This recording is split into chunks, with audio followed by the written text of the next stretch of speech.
Hi, Hello. how are you? I'm good. How are you? I was just closing out a few things to hopefully have decent Wi-Fi. Yeah, I live in the boondocks almost. I kind of live where the internet's not quite as strong, so I have to worry about that sometimes. I I hear ya. I am so excited to speak with you because um for our guest we have Tia, and is it Fagan? How do you say your last name? It is. It's Fagan, Tia Fagan. Yep. She does conscious parenting, and I'm excited about that because I have a just now 3-year-old. Mm. And that's really what I've been trying to gravitate to, doing the conscious parenting. And I've definitely struggled a little bit, because I try to get away from like the spanking to more talking through emotions. Mm-hmm. But at the same time, it can be difficult because my 3-year-old, I struggle with the consistency of my way of things. So she can be very emotional and very act out sometimes, and so it's kind of difficult for me to stay in this place of conscious parenting. So I'm really excited to speak with you. Yeah, no, and it's important to recognize it is hard to stay in that present calm Yeah, space because we're human and we have experiences from our past that show up with our interactions with our kids. And so knowing it's not about perfection, we're going to make mistakes. And how can we meet them the next time and the next time and each time? So it's building that muscle and that awareness yeah, because our past is influencing how we parent, how we were parented, and how our parents were parented influences how we parent. And it's not always conscious. It's often on that subconscious level that we're not even aware of. I know. I'm bad about being hard on myself because I've always known the first 5 years are so important. First 5 years are so important. Mm, So when I catch myself doing that, I'm like, oh my God. So then I'm, setting her down and I'm like, let me explain what's going on. And mommy's having a really hard time right now. And this is not your fault. It's not your responsibility. But she's 3. So it's like, what? right, right, Like, right. Sometimes but we talk a little too much trying to explain it, but yeah, yeah. So it's finding that balance of this is my stuff. It's not you, and it's okay. right. You know. Yeah. So I was reading about how you studied under, I don't know if I'll say her name right, um, Dr. Shakfali. How do you Yeah, say that? it's Dr. Shafali Sabari. Okay. Yeah. And she, one of Oprah's like favorite kind of teacher or expert in this field that she always Mhm. recommended. So I thought that was so neat. How did you um, end up going to working and training under her? Yeah. So my story is, I'll try to keep it short because, we can have a whole episode about everyone's stories, right? And how Yeah. they get to where they are today. But so I was an engineer. I used to be a civil engineer. I did engineering consulting, and then I had children, and didn't know it, but I was having twins. I found out halfway through my pregnancy I was having twins.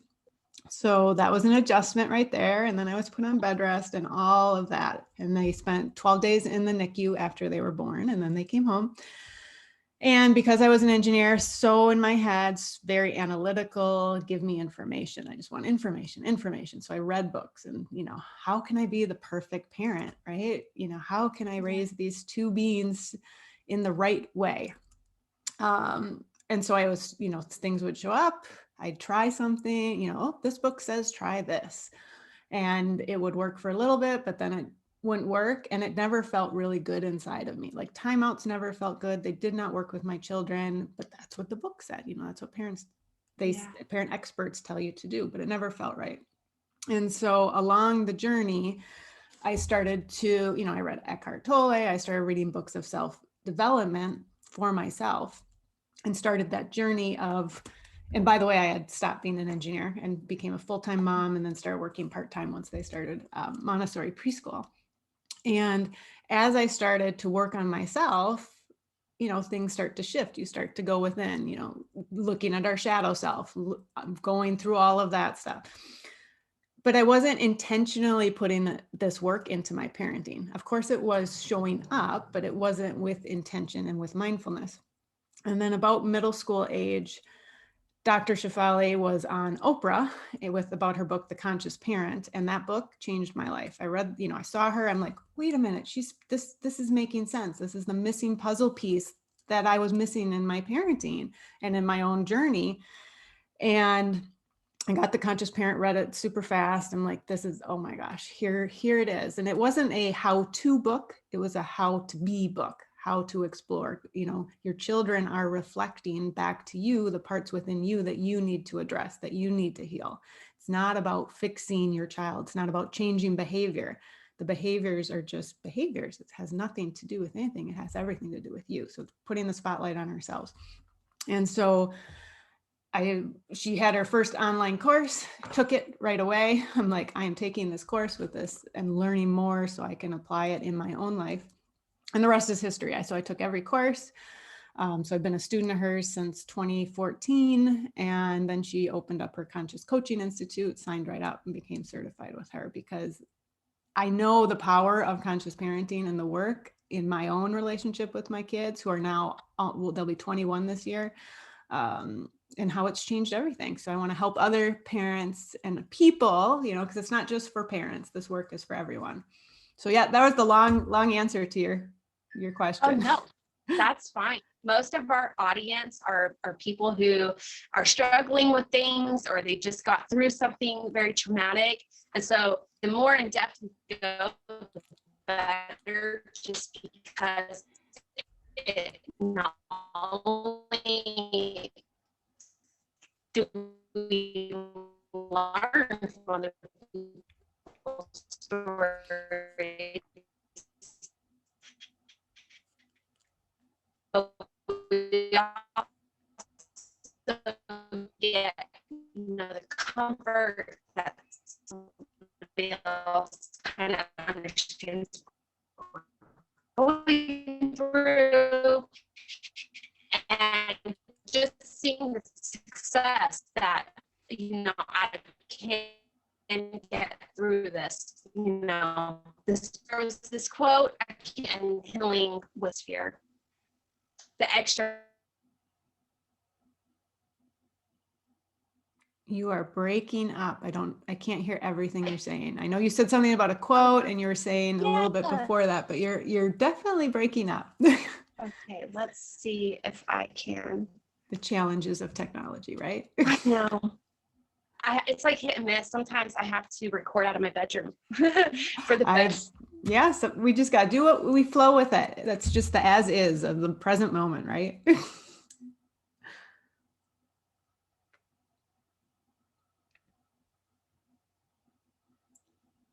Place for me to go. Finding the strongest signal.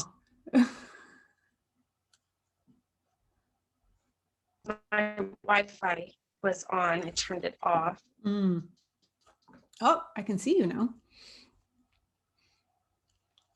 You can? I can see you, but you're still freezing. Can you hear me okay? Or I can hear you better. You're still a little breaking up, but not like it was before. It's definitely better. Let's see if we can move real fast and see if that will help. All right. It's my beautiful bedroom. Let's see if this helps. All right. Is that any better? Yeah, I think so. Keep talking, and we'll see. Okay. So there was this quote about how being an adult is nothing more than just healing over childhood and all the messed up things of it. And that's really what stuck with me about how I want to make sure I don't.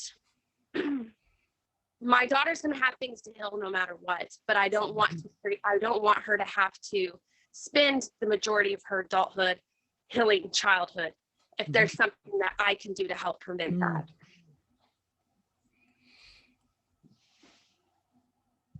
Yeah, I mean, we can't prevent their pain. We can't prevent, cultural influences, everything. And are we going to mess up? Are we going to cause little bits of pain? Yes, that's just the reality of it. But if we can do it a little less and break those generational patterns, it makes a big difference. Yeah. So what, like, in case somebody is listening right now and they're like, what is conscious parenting? How would you explain that? Oh, that's always a question I answer differently every time based on where I'm at in the moment. So I will explain it this way. Conscious parenting is about being in the present moment, noticing and responding from a place within us, more of a healed place, and recognizing that our children are our greatest teachers. Our children present us opportunities to learn and grow about ourselves so that we can be more authentic and more true and the adult self rather than parenting from our child self, which is often what does happen when we are triggered. So I look at those triggers as opportunities and moments where we can create deep connection rather than go into trying to fix, change our child. It's about always returning what's going on within me, what's going on within me. So conscious parenting is really ultimately about reparenting our own individual self. Because when we parent ourself, nurture that inner child within us, heal those wounds, integrate, and when I talk about this, and I know you talk about this in your podcast, it's not about bypassing, it's integrating the pain, integrating the shadow. We're not trying to get rid of that because that's part of who we are, but how can we have it so it's not taking the wheel, driving the bus, that it's just there, we notice it, and we're not going to project that onto our child. So conscious parenting ultimately is reparenting ourselves 100%. And then we can be there for our child fully present without our projections, without putting our pain onto them, because all they're doing is being a kid, regardless of their age, adult child, toddler, they're just being who they are with the tools that they have. They're not there to, it's not personal. Bottom line, their behavior is not personal. So yeah, it's reparenting ourselves. That's such a great definition. I love that. And I'm glad I'm recording so that I can go back and write that down. Like, because I think that's a beautiful way to explain it. As we are reparenting ourselves, what would be your advice then on, in the meantime, what is a way for somebody to, discipline their child in the meantime, as far as in a conscious way, if they are acting out or are doing behaviors like, not listening, or even if they were like, being hurtful to another child, what could be a possibility of how to discipline that's still being conscious? Sure. So I'm going to go out on a limb here. Oftentimes people use discipline as it's just the punishment. It's just a nicer word for punishment. Okay. So we have to be mindful of when we use the word discipline, what is our intention behind that word? What is our intention? Is it trying to change our child, or is it trying to guide, walk with them, and support them to learn the lessons that life presents? So the true definition of discipline is to teach. And so are we teaching? What are we teaching our child? Because when we go into the mindset, I need to discipline, I need to do something, that's from an inner wound within us versus I need to connect. How can I connect? Because children inherently don't want to do something wrong. And I use wrong quote because they're all just lessons and experiences. Because how do we learn? We learn by doing. Yeah. And so a child not listening doesn't necessarily mean they're not listening. They're just maybe so in the moment. I mean, how many times are you reading a book or doing something, someone's talking to you and you didn't hear them? Our kids are no different. They're really no different than we are, but we have this mindset that, oh, I have to teach them respect. I have to teach them this and teach them. They already know it. They already know it inherently. They're born amazing as they are. It's just life messes us up. That's it. It's no judgment. So what I invite parents to do in the meantime, because keeping in mind, this is always a reflection of ourselves. And I am putting this in simple terms in that there's no A, B, C. It's not a checklist. So being mindful, each child is an individual. Each situation can be different. We don't know what's going on. So first and foremost, behavior is communication. 100%. Everything we do, good, bad, or indifferent, and I use the terms good and bad just loosely because I don't believe it's, it's non-dual. It's behavior. So what is your child trying to tell you? Is there a need underneath that behavior? What is the need? What does your child need from you in this moment? I mean, you can go to the very simple, are they tired, hungry, all of the easy things, but maybe it's more, they haven't had a lot of time with you. And so they just don't know what to do, and they want time, real connection, presence. And so they are having a behavior to try to connect. It's not to get attention in the way that a lot of people think of, oh, they're just trying to get attention. What's wrong with wanting to get attention? They want to connect. Yeah. We look at that as a bad thing. I think that's a beautiful thing. Yeah. Because it's, hey, mom, do you see me? Do I matter? Those are those questions. And so when we think of behaviors, these quote behaviors that we don't like to see, you think of an iceberg.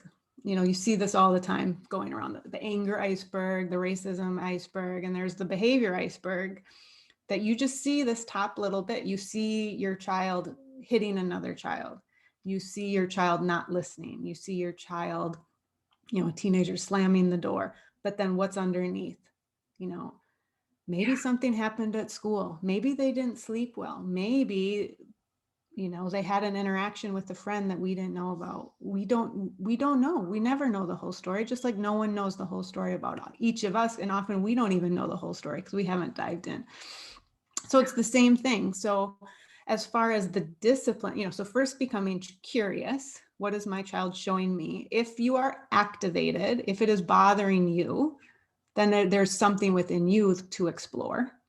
Because if we're not activated and feeling we need to fix, then there's nothing with it, if then we're just there and we're present versus, oh, I need to change it. There's a core wound within us, that reparenting ourselves. So shifting to the discipline aspect, it's about letting the natural consequences lay out. It's the cause and effect, starting to teach our children that when you do X, naturally Y happens. So it's understanding they're co-creating each and every moment, just like we are. And how can we guide them and let the actual natural consequence play out? So a simple thing would be, they're not eating their dinner. And that really causes a lot of angst for a lot of parents. Like, oh, you have to eat something. You have to eat something. But maybe they aren't actually hungry in that moment. But we have created that this is dinner time. You sit down and you eat. Well, kids are more in tune with when they're hungry and when they're not. Yeah. And so, you have to eat X, Y, and Z, or maybe they don't like that, whatever it is. The natural consequence of not eating dinner is they're going to be hungry later. And so, or they hit a child and the child's going to be upset and they're going to have to feel what it felt like to hurt that child. Yeah. Because they have, and then we can go into developmental stages. There's so much other stuff to talk about. But if we can allow those natural consequences, but so many times we interrupt them because it hurts us. We don't want to see our child in pain. We don't want to see them do that, versus it's easier to just say, oh, I'm going to take away X and you're going to learn this lesson, because then we feel we're in control of that, versus if it's stepping back and witnessing and being there for them as they navigate what happened. And this can happen at all different ages, and sometimes we step in and we guide, but it's guiding them through it, asking questions, being there for them, fully present. I see you, I hear you. Oh, that must have felt bad when you hit your friend. Wow. How do you think they felt? How do you feel? What's something else you could do instead? I know you're frustrated, but then also remembering at 3, they don't have any impulse control. Yeah. So understanding the developmental stages is really important too, to know like, oh, this is completely, their frontal cortex is not developed. They don't understand cause and effect yet on that, because they just they go, they're in the moment. They have a big feeling and they react in the only way they know how. So understanding and taking that wider viewpoint, but then always coming back to us. If I'm getting activated, what within me Am I feeling like I'm a bad parent? Someone's going to judge me because I didn't step in right away, or I did the wrong thing. So just noticing. And when we enter that space of curiosity, it gives a different energy versus I have to fix and make it all better. Because then we're in a place of fear and control. And having said all of that, this is not easy. And we are going to make mistakes as parents. And so that's that, having that gentle compassion for ourselves in the process. So a situation can happen, we don't do what we think we should do. And then we beat ourselves up, but that doesn't help anything. Like, oh, if it happens again, what could I do instead? Yeah. So it's a process. But ultimately, when it comes to behaviors, it's one of my favorite go-tos is it's connection before correction. Because when we connect, then we're able to find out more about the situation. Our child feels seen and heard. And then if there's a need to make a correction, there's a need to explain something or create a boundary, we do that from a place from our heart, not from a fear-based place. So connection, first and foremost. I know that my biggest struggle is I definitely want to raise my daughter in the conscience way of I'm like that. I really just want to let her explore, and I like to let her trust her own intuition, follow her own energy. If she wants to play outside, I think it's good. If she wants to play, so let's let her play outside, because she instinctively knows what she needs or wants. Right. But my husband is on the other side of this he he turned out really well. He's like, I turned out really well from discipline. And so he's much more old fashioned. And so that's where our divide is because we're not really on the same team. I'm into this conscious parenting. He's into the old school discipline. And so this is why I should definitely look into being able to work with you or doing a program, is because he told me, we'll try it your way. And if we can see a difference, then I'll listen. Aww. But I can't even get it to where I can actually show the fruit of this, because we haven't quite got there. So I haven't been able to prove why this can be a healthier way. So that's why I've been working on, okay, what can I do with myself to where I can show that this can work, And the one thing I've noticed for me is there's a lot of inconsistency with me. So I've been really working on that, on, my own moods, my own health.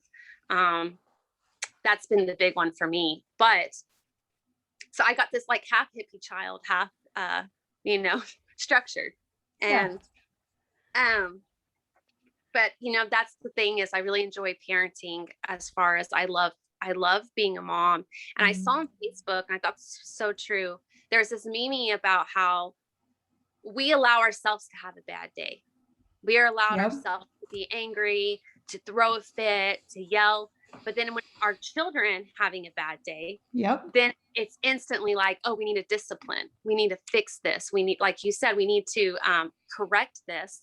It's like we forget to have the same tolerance and acceptance for our child, 100%, who is not even as self-evolved to even know how to control those emotions the way we actually are capable of. Exactly. And I've always, so true. I remember being punished as a child for, having a bad day, having a meltdown, because it was deemed disrespectful or something. Right. Exactly. And we often try to treat children as little adults. Yeah. That they should know all of this, the shoulds, right? They shouldn't. Who says they shouldn't? Seriously, I mean, let's deconstruct that. Who says because that's how you were raised. That's because that's what you see in the movies. That's because that's what this article said you should do. They have bad days. Yeah. When I'm out of balance and I am not doing my own self-care and taking care of myself and deconstructing what's showing up for me, if I don't take that time to do that, I will snap and I'll say something that it doesn't happen as often as it does, but it still happens. I'm human. And so why do we not give the same compassion to our kids? If our friend comes over and they forget something, You know, they leave the house, they forget it. Do we berate them? Oh my gosh, I can't believe you forgot your purse. Oh my goodness, it's a horrible thing. Versus a kid forgets their lunchbox. It's like, oh, how could you be so forgetful? I mean, we treat them often in such a different light than we would treat our friend. We Yeah. don't give them the same compassion. And, you know, tantrums happen. They're normal, they're healthy, they're getting their feelings out, you know, and we look at them as, and I say, I'm talking generally speaking, because not everyone does, you know, that there's something wrong. No, there's nothing wrong. There's nothing Yeah. wrong. Do you want them to bottle that in, shove it down, and then that creates more problems? No, you want those feelings to come out. You want them to be able to express themselves in a way. And is it always going to look the way we want it to? No, that comes with practice. And Yeah. if we connect and let them know they're seen, heard, and worthy, that's the biggest gift right there. Because that's all anyone wants. That's all adults want, not just kids. It's an Yeah. inherent need. Yeah.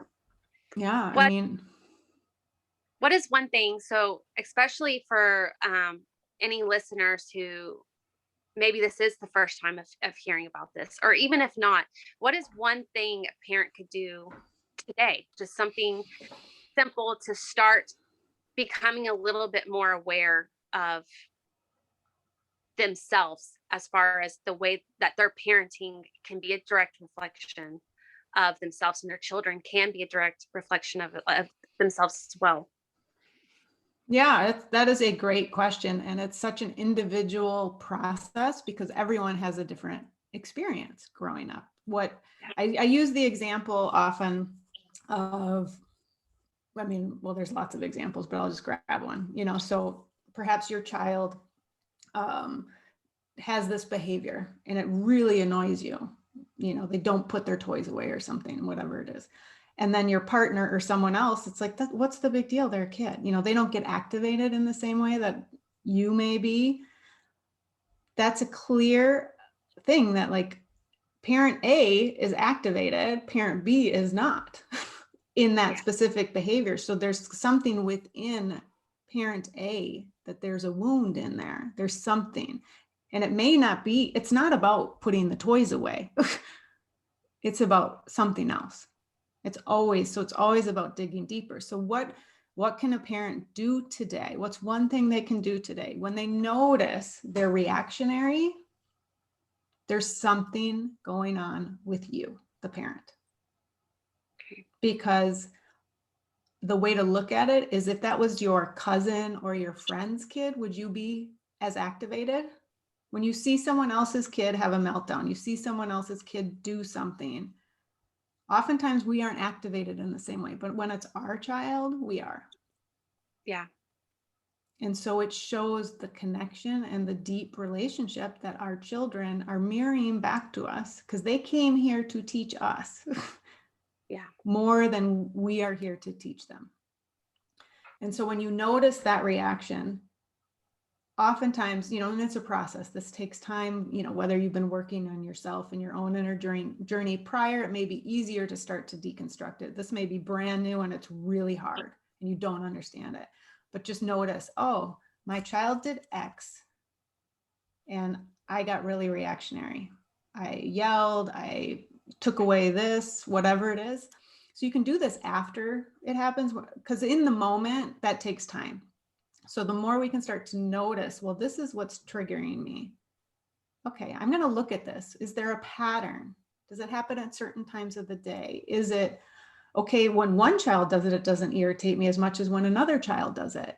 If you have more than one child, because sometimes certain children activate different things in each parent because they're all individual beings. You may have a different expectation per child.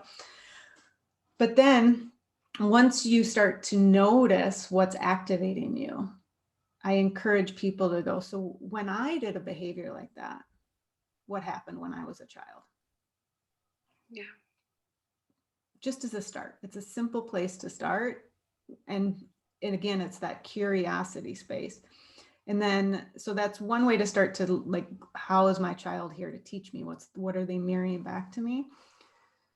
But ultimately, the best thing a parent can do right now is start to practice some form of meditation, whatever that looks like for them. And when I say meditation, I'm not saying you have, you're going to the Zen place for 20 minutes. There's a lot of misinterpretation of what meditation is, at least from my perspective. It's the power is coming back to the present moment. So if your brain is off here for 20 minutes, but you come back to the present moment once, that's amazing.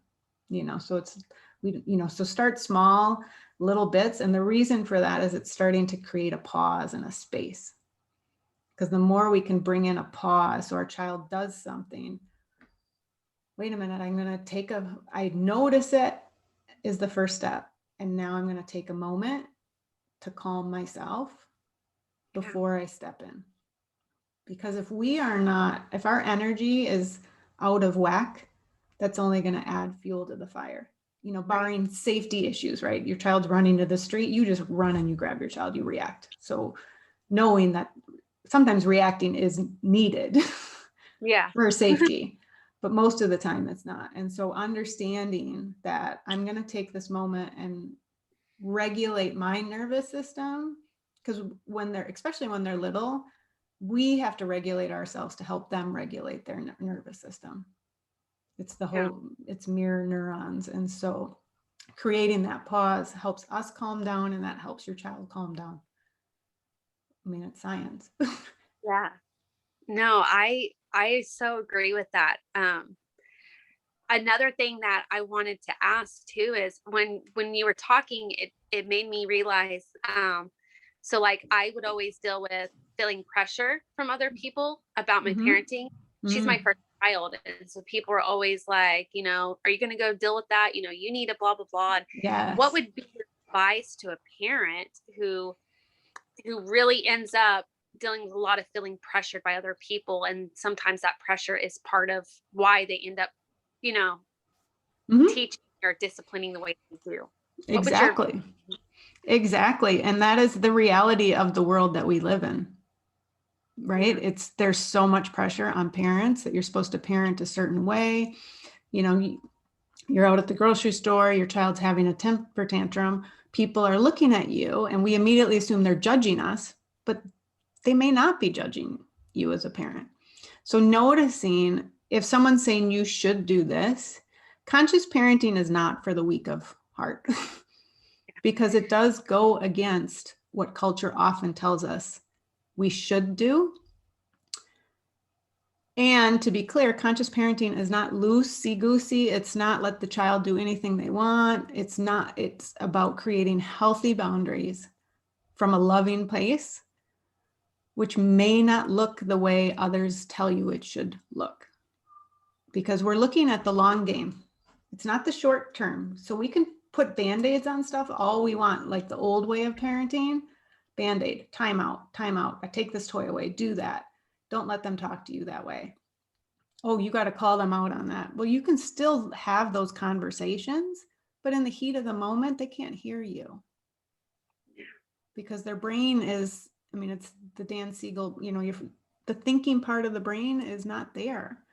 So barking at them is not going to teach them anything. So what do you want to teach? So when someone tells you you should do it this way, thank you for your input.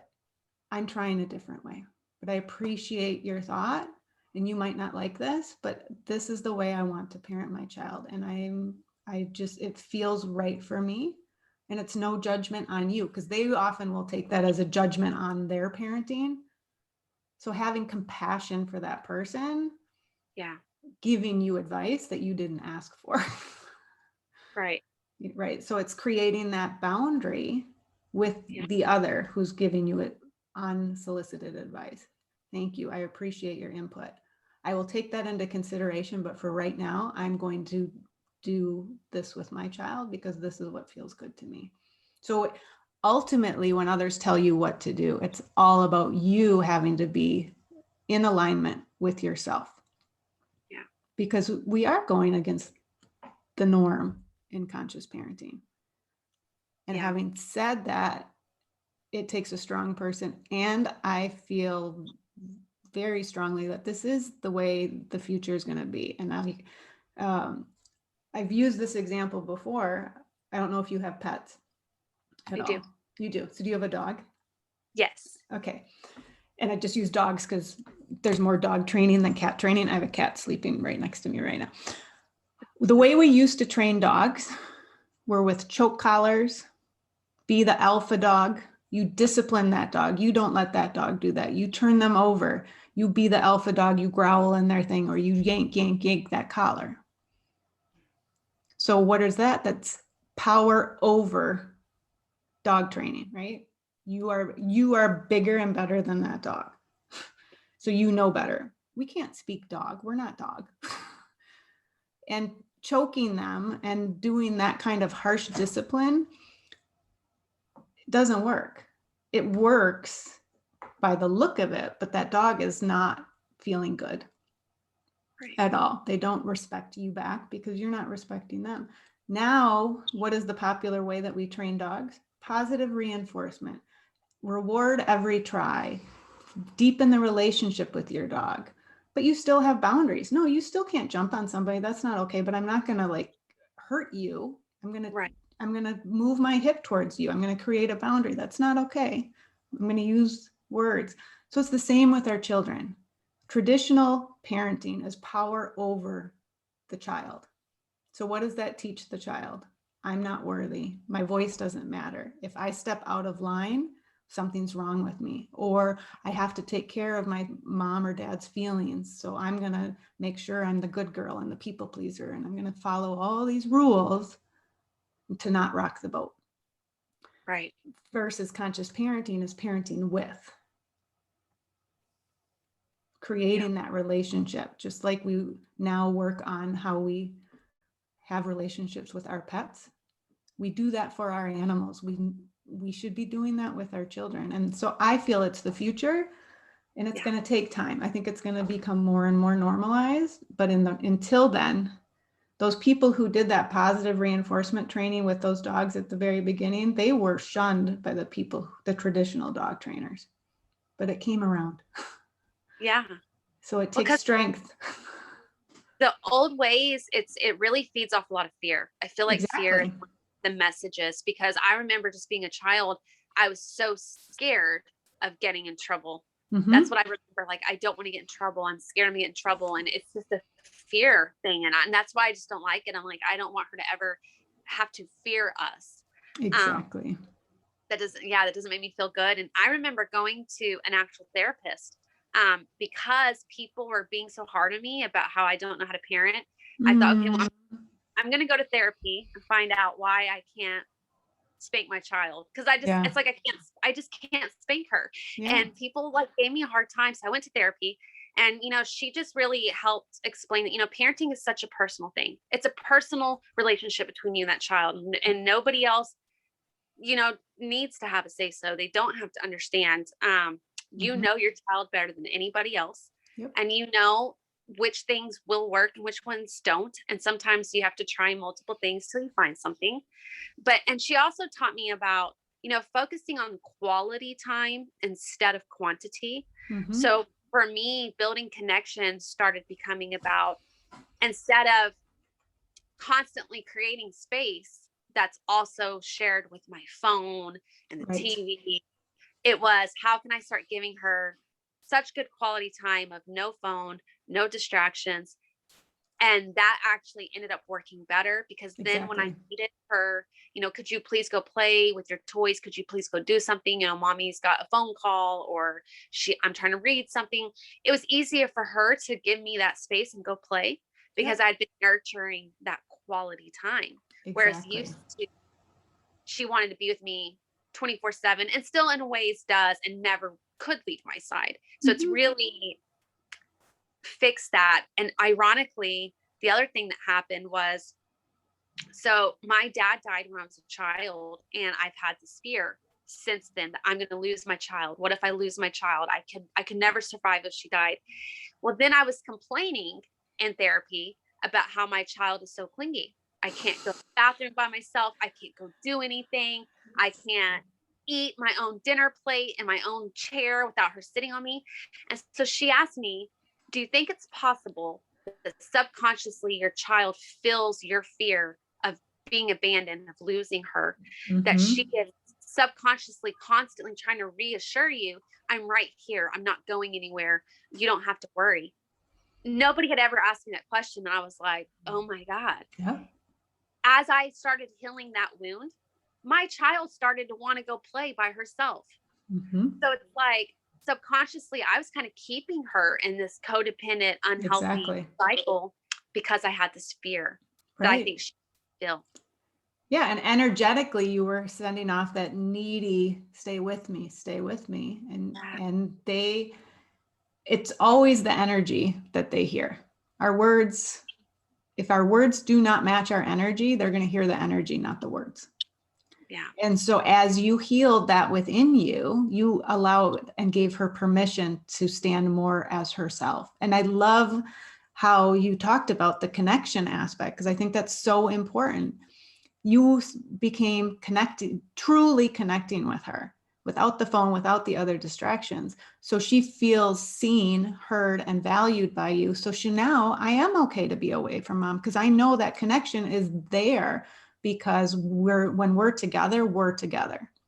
Now you Yeah. can't be that way 24/7, like you said, but if you make those moments in there, we enter our child's world. That's where the beauty is. And so the more we deepen that connection, and then you were saying how, you were afraid when I didn't want to get in trouble. I didn't want to do this. Then children, they can either become rebellious or they can shut down and take everything in.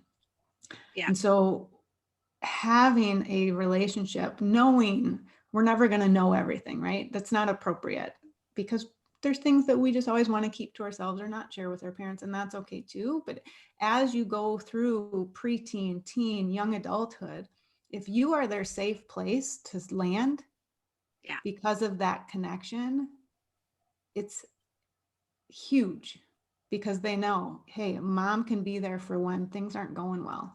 I can have, quote, bad feelings. They're not bad feelings.